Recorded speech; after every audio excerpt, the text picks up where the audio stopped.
नमस्ते दोस्तों। आज की इस वीडियो में हम एक बहुत ही बेसिक बट शानदार कॉन्सेप्ट समझने वाले हैं। यह जो कॉन्सेप्ट है वह है इन इक्वेशंस का, जो कि आजकल एग्ज़ाम्स व 10th क्लास के एग्ज़ाम में तो पूछा ही जाता है और कॉम्पिटिटिव एग्ज़ाम में भी काफ़ी पूछा जा रहा है। तो होता क्या है कि ऐसा एक दो इक्वेशन का सेट आता है, पेयर आता है, जोड़ा आता है और हमसे पूछा जाता है कि उसमें एक हल है, अनंत हल हैं या कोई भी हल नहीं है। तो उसके लिए हमें इस कॉन्सेप्ट को समझना होगा। तो उसे समझने से पहले हम एक बेसिक सी चीज़ समझ लेते हैं, जिससे हमें ये समझना थोड़ा आसान हो जाएगा। तो देखिए, यहाँ पर जैसा कि आप देख पा रहे हैं कि ये लिखा है A X plus B Y plus C बराबर ज़ीरो। तो जितनी भी इक्वेशंस होती हैं जिनमें हमें ये देखना होता है वो इसी फॉर्म या इसी रूप में पाई जाती हैं। जैसे कि यहाँ पर आप देख पा रहे होंगे ये तीनों इक्वेशंस को। तो जब हमें जोड़ा आता है, वह जोड़ा जो इक्वेशंस का आता है वो इस प्रकार होता है A one X plus B one Y plus C one बराबर zero, A two X plus B two Y plus C two बराबर ज़ीरो। तो जैसे कि यहाँ पर हम तीन इक्वेशन दी हैं, तो इसमें ए बी यानी कि ये जो ए है और ये बी है, यह तो और सी है जो यह तो कोई संख्या होती है और एक्स और वाई एक वेरिएबल ही होते हैं। ठीक है, तो आइए हम इक्वेशंस को देख लेते हैं।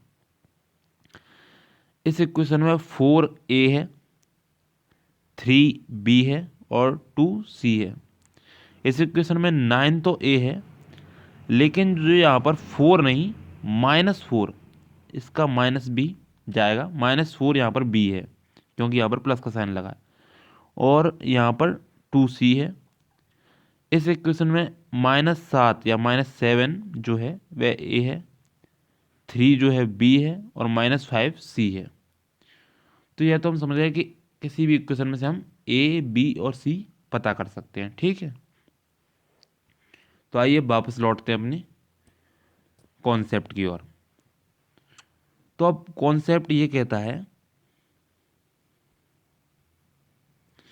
कि जैसे कि ये इक्वेशंस हैं, तो इसमें से हमें पहले ए वन अपॉन ए टू करना पड़ेगा, ए वन बटे ए टू, बी वन बटे बी टू, सी वन बटे सी टू। उसके बाद हम देखेंगे ठीक है कि क्या है। तो जैसे कि पहले आप कॉन्सेप्ट ही समझ लीजिए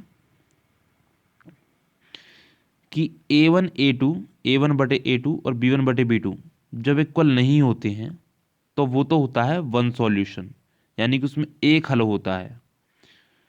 जब a1/a2, b1/b2 और c1/c2 इक्वल होते हैं, यानी कि इनका रेशियो जो होता है वो इक्वल होता है, तब अनंत हल होते हैं।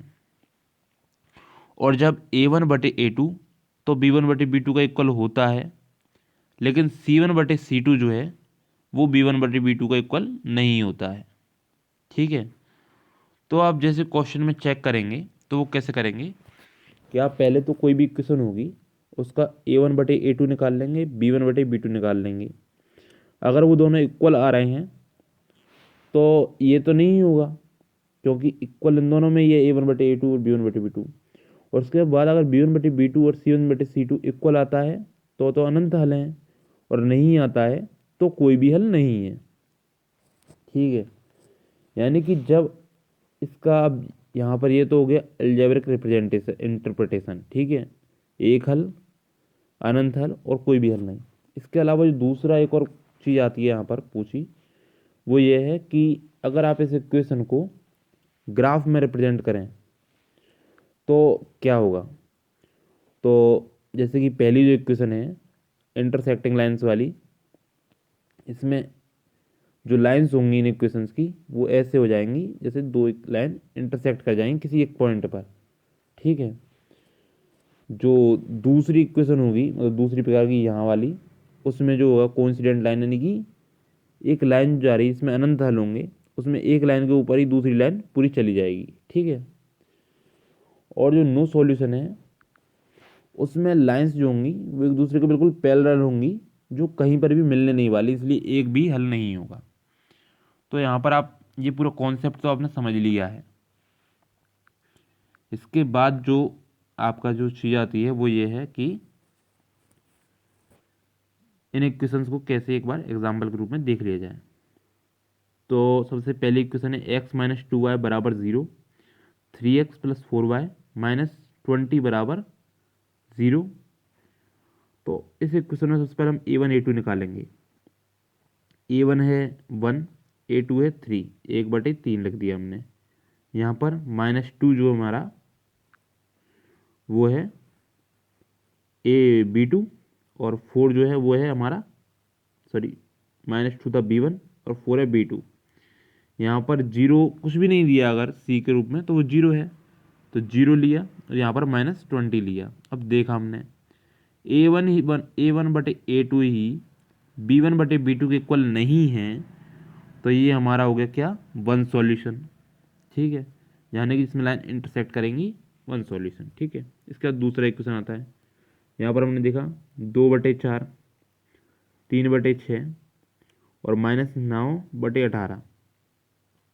जब हम इसे काटेंगे तो सबका 1/2, 1/2 और इसका भी 1/2 ही आएगा। यानी कि a1/a2, b1/b2 और c1/c2 तीनों आपस में इक्वल हो चुके हैं। यानी कि इसका जो ग्राफिकल रिप्रेजेंटेशन होगा वो लाइन के ऊपर लाइन जाएगी, यानी कि इसमें अनंत हल होंगे और ये जो लाइंस हैं ये एक दूसरे पर कोइंसिडेंट यानी कि एक दूसरे के ऊपर होंगी। अब इसके बाद जो तीसरी इक्वेशन बचती है हमारी वो रही ये। तो इसमें a1/a2 क्या है, 1/2। ठीक है, 2 इसमें है,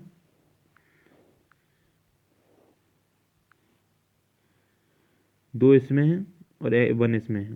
यहाँ पर 2 और 4, तो हमने देखा कि अरे इक्वल मिल रहा है, यानी कि हो सकता है ये हो, लेकिन अभी ये दोनों इक्वल हैं, a1/a2 और b1/b2। उसका तो हम देखेंगे -4/-12, जो कि आ रहा है 1/3, ये 1/2 थे।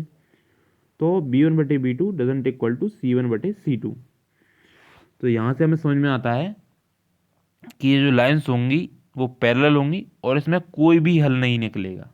ठीक है, तो जहाँ तक है आप बेसिकली कॉन्सेप्ट समझ चुके होंगे। लास्ट में हम एक बार और रिवाइज कर लेते हैं कि जैसे ही हम सॉल्व करेंगे तो a1/a2 अगर b1/b2 के इक्वल नहीं आता है तो वन सॉल्यूशन है।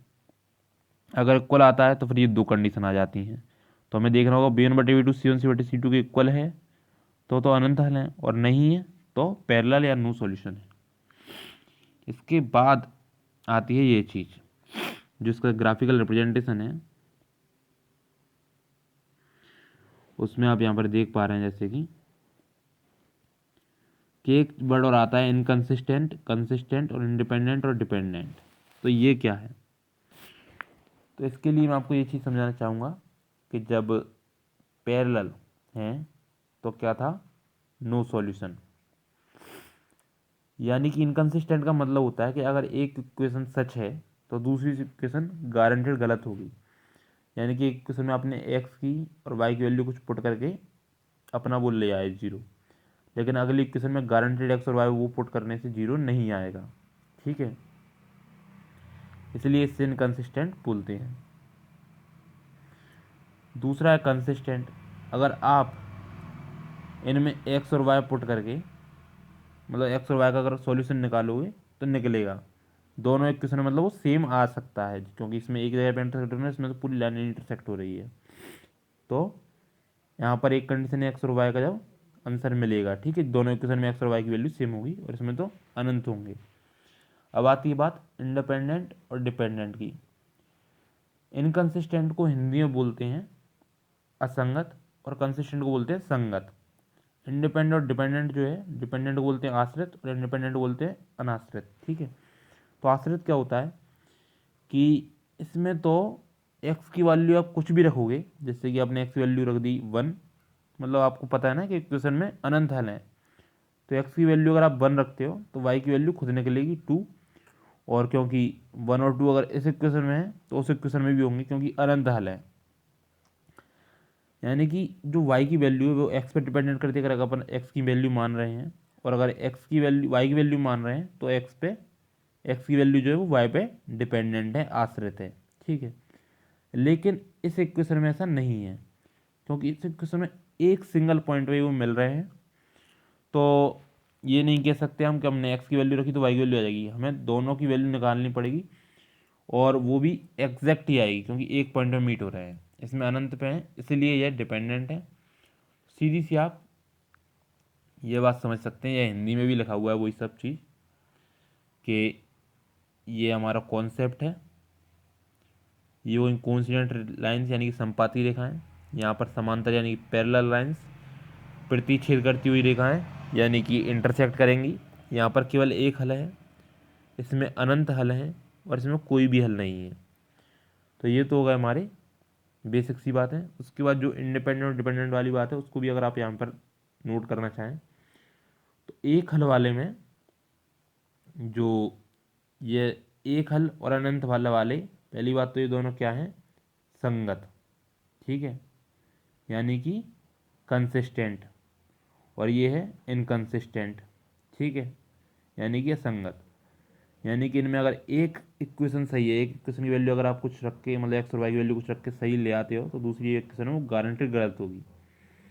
और ये जो वो वाला है क्या कहते हैं, इंडिपेंडेंट और डिपेंडेंट वाली बात जो है वो इन दोनों में है।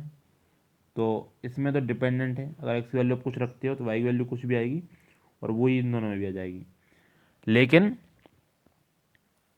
इसमें ऐसा नहीं है, इसमें एक परफेक्ट एक ही सॉल्यूशन निकलेगा, क्योंकि एक ही हल है, इसलिए एक्स और वाई की वैल्यू दोनों निकालनी पड़ेगी हमें मेथड से, ठीक है। तो मैंने इसमें आपको इस कॉन्सेप्ट की हर एक चीज़ समझाई है। तो अगर आपको यह वीडियो अच्छा लगा हो तो वीडियो को लाइक कीजिए, शेयर कीजिए, क्योंकि इतने अच्छे से इस कॉन्सेप्ट को अभी तक कोई नहीं समझा रहा है। थैंक यू, और चैनल को सब्सक्राइब करना मत भूलिएगा।